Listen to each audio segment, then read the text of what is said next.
Hi guys, I just got up a few minutes ago. I am still having my banana smoothie, although today I have, I do 3 full glasses of this for breakfast, and the last one I was 1 banana short, and I could have put another banana in, but I decided to just throw some strawberries in because I've got a whole container of strawberries, and I'm afraid that I'm going to have to freeze them soon if I don't get them, you know, if I don't eat them. So, and they're really nice, super nice and ripe and sweet right now.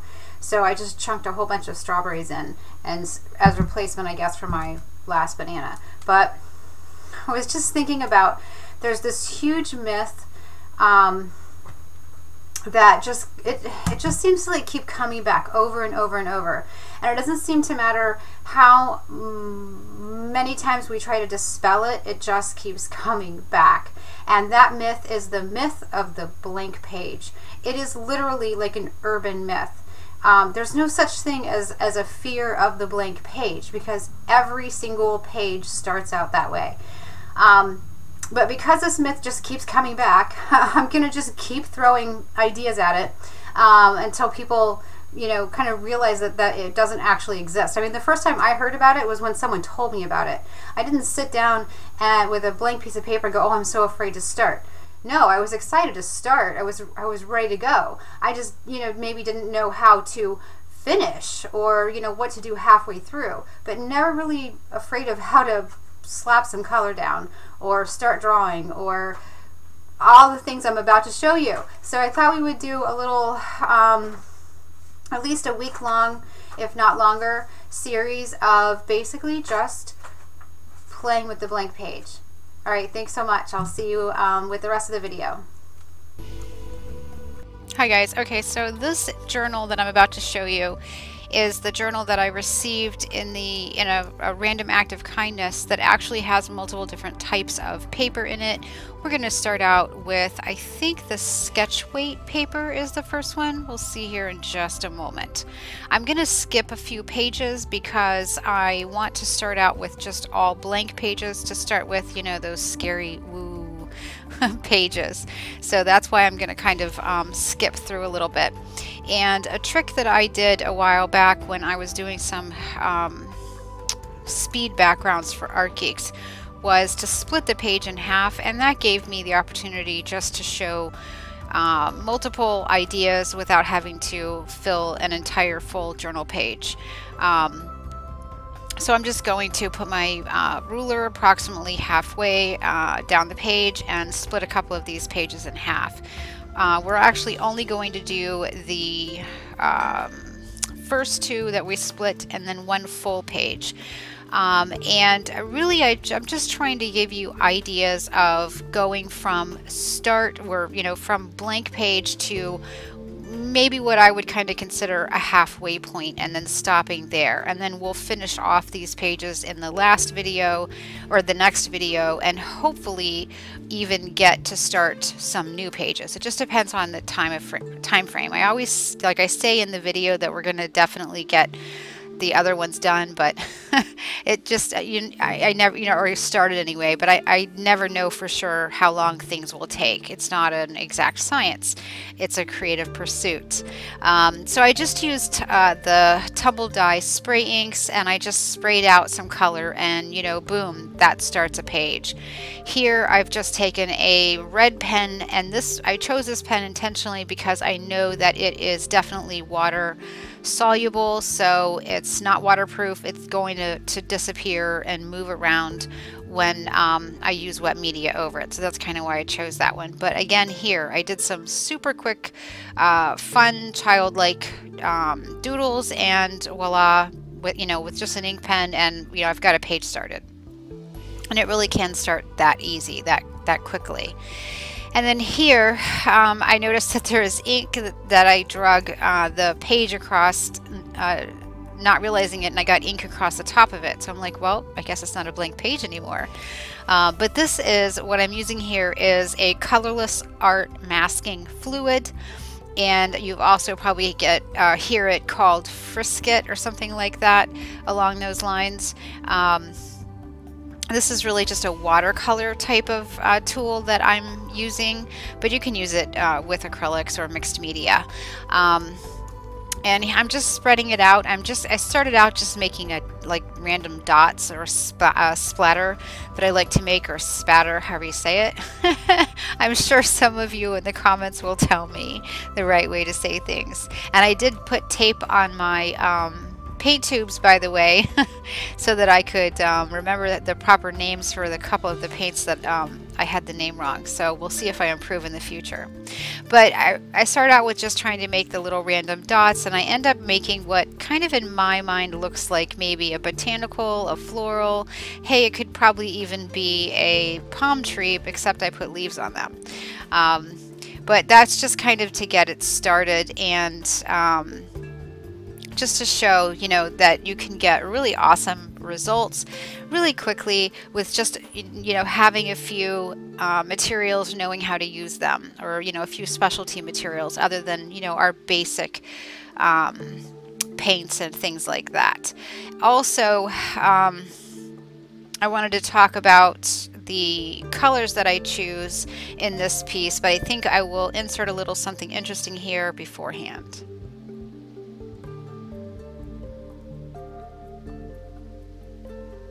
I fail all the time. I make messes all the time. I make mistakes all the time.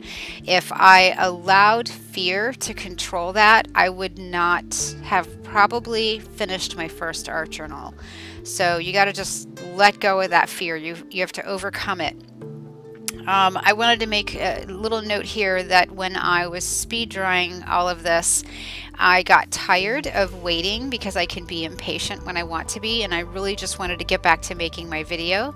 So I just used that paper towel that you see up there in the corner that I showed you, and I get the spray ink reasonably dry, and then there's like these puddles that build up, and I just kind of took the paper towel and soaked up the puddles. It was that easy.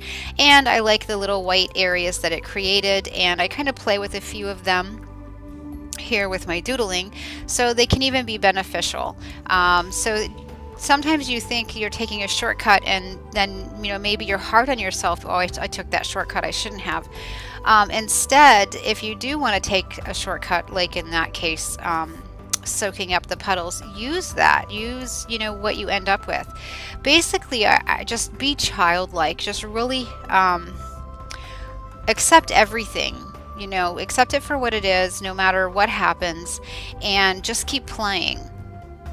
Now for this is probably one of my most favorite things to do in my art journals, which is just to doodle over top of color, you know, and then trying to play with and outline shapes and things like that. So pretty much that's all I'm going to do here, and I think it's pretty predictable what I do with the other smaller background. You can probably guess.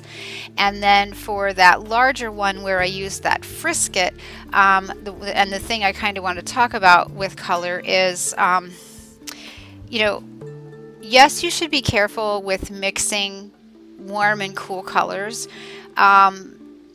But that's when you are not using, number one, it's when you are using things you're not familiar with, or when you're trying to achieve a certain result. So for instance, if you want a really light, bright, saturated color as your end result, then you probably don't want to get any shades of colors. You don't want to do any mixing. But in the case of what I'm going to do with it, which is I just want a very colorful, multi-hued background, I'm going to mix my warms and my cools. So, you know, a lot of the times I think we as teachers we give you, like, you know, say for all intents and purposes, let's just call it a rule. We put a rule out there, and that rule is acceptable in the context of what the teacher is showing you at that time. But that doesn't necessarily mean it should be a rule that you should take steadfastly forever and ever and repeat it every time, you know, in your head every time you start to do it. So sometimes it's important to keep your colors separate and to keep everything nice and clear and clean. But there are many, many times, specifically when you're working with nature-oriented art, that you do want those muddy colors, because those muddy colors are a lot of what you actually see in nature. So if you step out your front door right now, it doesn't even matter the time of year, and really start looking around at your environment. Well, okay, if you live in the inner city, you may not have as much actual Mother Nature, but even if you look close up at some natural stone, you're going to see a lot of muddy colors. You're going to see a lot of muddy colors in a forest, in an ocean. They're everywhere.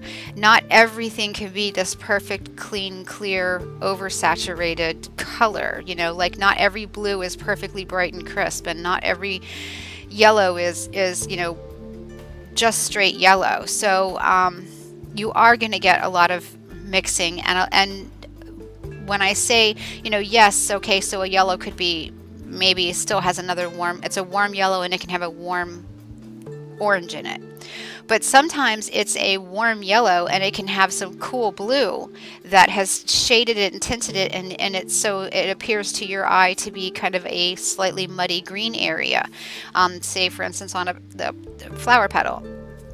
That's because not every color can be the cleanest, purest form of itself, and not every color is going to, or every combination of colors is going to be all warms or all cools. So in nature, there's a whole lot of mixing and combining and muddy colors. So don't necessarily worry about that when you're working with anything that is more on the real, natural, you know, environment. So if you're just doing a bouquet of flowers, okay, fine. If you want to keep them separate, you know what I mean, you can.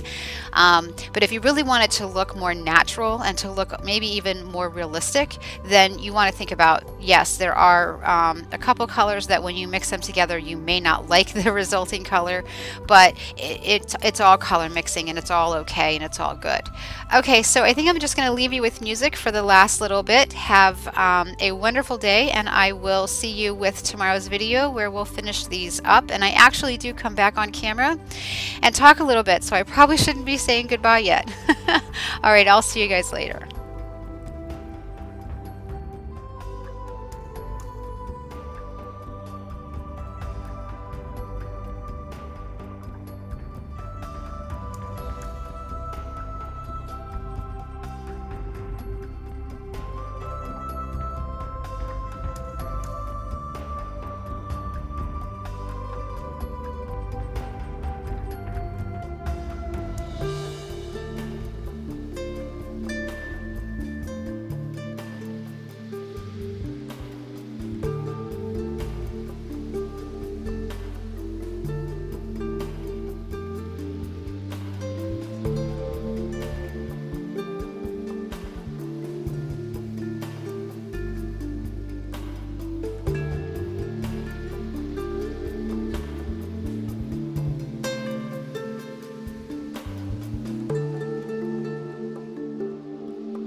there you go. We got one really big page going, and then 2 smaller pages, and real time, I don't know if I'll speed this video up in the end or not, but real time it was 20 minutes, and that included some drawing time in there.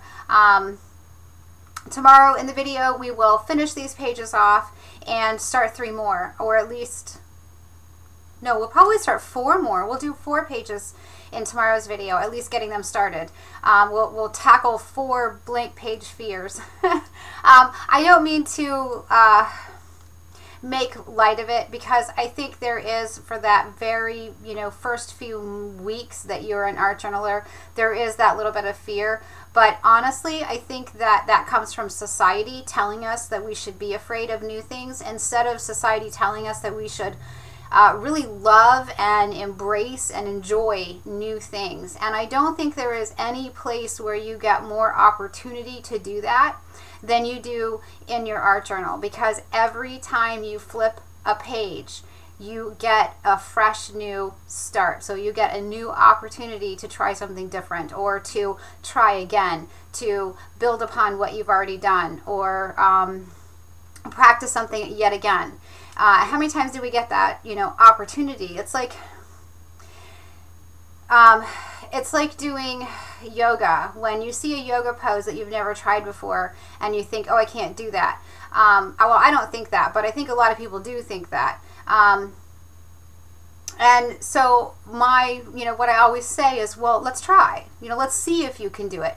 Because what you think you can do and what you can do are not necessarily equal. In other words, we often don't give ourselves credit for what we can actually do.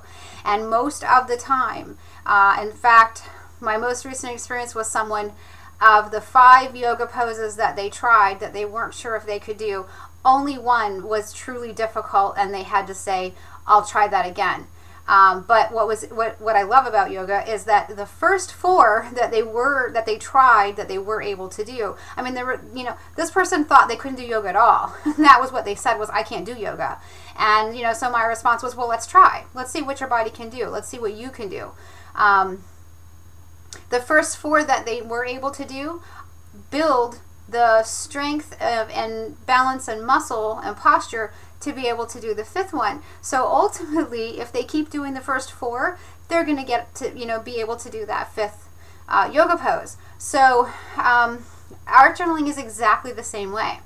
You have to start somewhere, and if you think about it, if you kind of like reframe your thinking, instead of a blank page being something to be afraid of because you feel confrontational with it, reframe your thought to the fact that a blank page means you get to start again, or you get to start anew, or try something out. I mean, I don't know how many ways I can try to describe that feeling. You have to embrace that.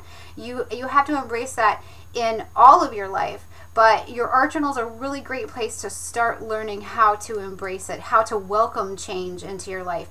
Because lives get really boring when there isn't, I mean, there's always change, but when you try to control life so that you don't have any changes, you live a very controlled life. It's so funny.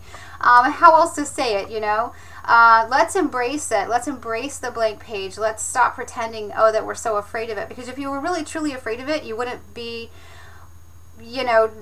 trying or wanting to be an art journaler. You want to do this. You want to paint or draw or play with inks or glue stuff together, or whatever it is you love about art journaling. You're here because you love it, because you're interested in it. You want to do it. So let go of that thought that, oh, I need to be afraid of it, or I should be afraid of this, and kind of embrace that I'm going to be a little kid, and I'm going to play, and I'm going to have fun. Because when it really comes down to it, the only thing there really is to fear is fear itself.